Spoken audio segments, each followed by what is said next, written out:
एक बौद्ध भिक्षु और उनका शिष्य एक जंगल में कुटिया बनाकर रहा करते थे। बौद्ध भिक्षु अब बूढ़े हो चुके थे और उनका शिष्य अभी जवान था। बूढ़े बौद्ध भिक्षु एक बहुत ही बड़े ध्यानी व्यक्ति थे। जब वो ध्यान करने बैठते तो 2-2 दिनों तक ध्यान ही करते रहते। उन बूढ़े बौद्ध भिक्षु के पास एक बहुत ही अनोखी शक्ति थी कि वो ध्यान की अवस्था में भविष्य को भी देख सकते थे। एक दिन जब वो ध्यान कर रहे थे तो उन्होंने देखा कि आज से 8वें दिन उनके उस युवा शिष्य की मृत्यु हो जाएगी। उन्होंने अपने शिष्य को अपने पास बुलाकर कहा, मैं तुम्हें अगले 7 दिनों की छुट्टी देता हूँ। तुम इन 7 दिनों के लिए अपने घर रहकर आ सकते हो। शिष्य ने खुशी से कहा, क्या ये सच है गुरुवर? गुरु ने कहा, हाँ। मेरा पिछले कई दिनों से अपने घर वालों से मिलने का मन भी कर रहा था। शिष्य ने मुस्कुराते हुए कहा। गुरु ने कहा, ठीक है, अब तुम जा सकते हो, लेकिन याद रहे 8वें दिन की शाम होने तक तुम्हें यहाँ वापस पहुँचना है। शिष्य ने हाँ में सर हिलाते हुए कहा, ठीक है गुरुवर, मैं पहुँच जाऊँगा, लेकिन आप अपना ख्याल रखिएगा। अब आप बूढ़े हो चुके हैं, इसलिए आश्रम का कोई भी कार्य हो उसे मेरे लिए छोड़ देना। मैं वापस आते ही उसे कर दूँगा। इसके बाद शिष्य गुरु का आशीर्वाद लेकर पहाड़ी से नीचे उतर गया, बिना यह देखे कि गुरु की आंखों में अपने शिष्य को खोने का दर्द था। शिष्य के गांव के रास्ते पर एक नदी पड़ती थी। उस नदी के किनारे चींटियों का एक हिल था, जहां लाखों चींटियां थीं। उनमें से कुछ चींटियां लगातार बिल के अंदर जा रही थीं और कुछ बाहर आ रही थीं, जिसमें से कुछ चींटियां एक दूसरे से टकरा जाती और फिर अपना रास्ता बदल देती। यह सब देख उस शिष्य को बड़ा आनंद आ रहा था। वह कुछ देर तक वहीं खड़ा होकर उन चींटियों को देखता रहा। फिर अचानक उसका ध्यान नदी की तरफ गया।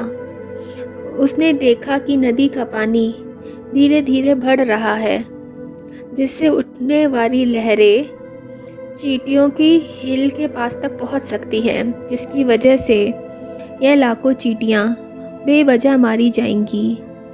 यह सोच तुरंत उसने अपने ऊपर के कपड़े उतारे और उसमें मिट्टी भरकर चींटियों के हिल के चारों ओर एक घेरा सा बना दिया। साथ ही उसने बड़े ही कलात्मक तरीके से मिट्टी को काटकर एक छोटी सी नाली बना दी, ताकि नहरों से आने वाला पानी नाली के माध्यम से वापस नदी में चला जाए। इसके बाद वह नदी पार कर अपने घर चला गया। घर पहुंचने के बाद उसके 8 दिन कब बीत गए उसे पता ही नहीं चला। 8वें दिन उसे याद आया कि आज शाम तक तो गुरु ने आश्रम में वापस लौटने का आदेश दिया था। उसने उस रात ही अगले सुबह आश्रम के लिए निकलने हेतु सारी तैयारी कर ली थी। सुबह होते ही वह आश्रम के लिए निकल पड़ा। उसे उम्मीद थी कि वह शाम होने से पहले आश्रम वापस पहुंच जाएगा। शाम हो चुकी थी। यह गुरु आश्रम में बैठे बैठे यह सोच रहे थे कि आज तो 9वां दिन है। अब तक तो मेरा शिष्य इस दुनिया को छोड़ चुका होगा। वह इस बात से काफ़ी दुखी थे कि वह मरने से पहले आखिरी बार अपने शिष्य को देख ना सके। गुरु बैठे हुए ये सब सोच ही रहे थे कि उन्हें दूर से एक इंसान आता हुआ दिखाई दिया। उन्होंने ध्यान से देखा तो चौंक गए। अरे, ये तो मेरा शिष्य है। गुरु ने दौड़कर शिष्य को गले से लगा लिया, लेकिन वह इस बात से अचंभित भी थे कि 8 दिन बीत जाने के बाद भी अब तक वह शिष्य जीवित कैसे है। गुरु ने शिष्य से कहा, यहाँ से जाने के बाद तुमने जो कुछ भी किया है मुझे बताओ।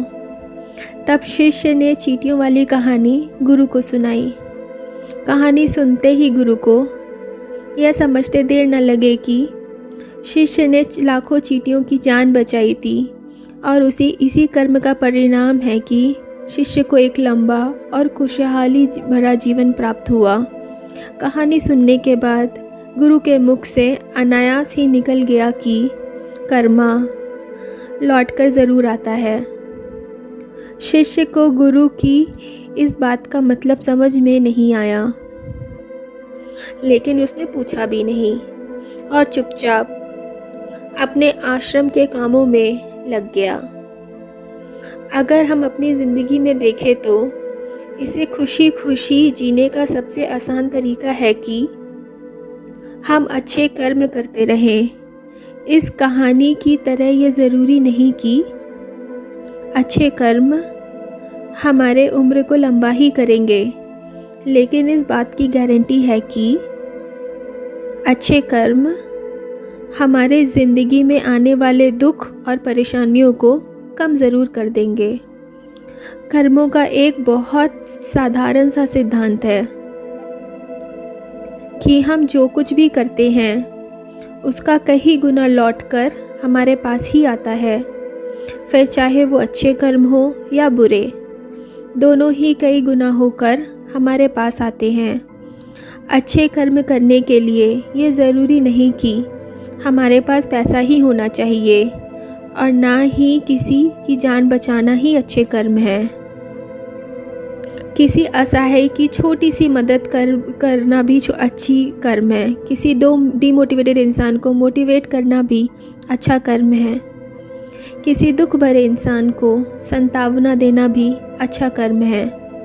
कुल मिलाकर अगर हम किसी भी तरीके से किसी के दुख को कम कर पाएँ तो वह एक अच्छा कर्म है। और जैसे ही गलत कर्म करने से बुरा लगता है और दुख भी होता है, ठीक उसी तरह अच्छे कर्म करने से हमें सुख की अनुभूति होती है।